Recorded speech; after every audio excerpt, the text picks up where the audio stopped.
شب 23 مارس سال 2023 ساعت 09:07 دقیقه به وقت محلی در قلمرو تاجیکستان باز یک زمین‌لرزه شدید رخ داده است.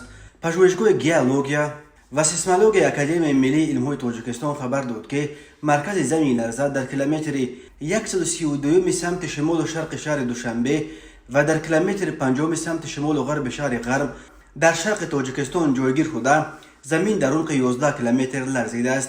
بنابراین منبع قوه زمین‌لرزه در مرکزش 6 بال، در غرب 4.5 بال و در شهر دوشنبه 3.4 بال را تشکیل داده است.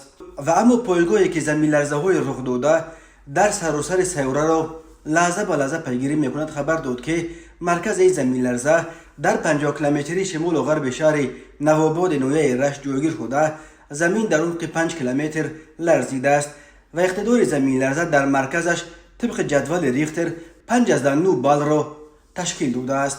جنبیدن زمین را ساکنان در گوشه‌های گوناگون تاجیکستان از دوشنبه تا اسفرای و خوجند حس کردند.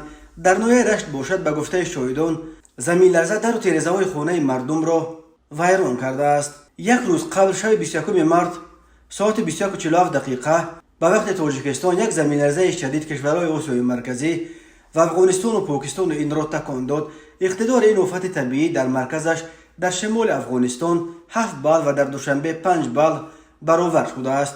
کمیته حالتهای فوق‌العاده تاجیکستان خبر داد که زمین‌لرزه شب 21 مارس در جمهوری خوشبختانه یگان تلفات یا خرابی به جا نگذاشته است، ولی مقامات پاکستان از هلاکت دست کم 9 نفر و آسیب دیدن 84 تا 150 نفر خبر دادند و وزارت تندرستی افغانستان شماره کشته شدگان در زمین جنبی شب 21 مارس را در این کشور 4 نفر و شماره زخمیان را حدود 70 نفر برشمرد.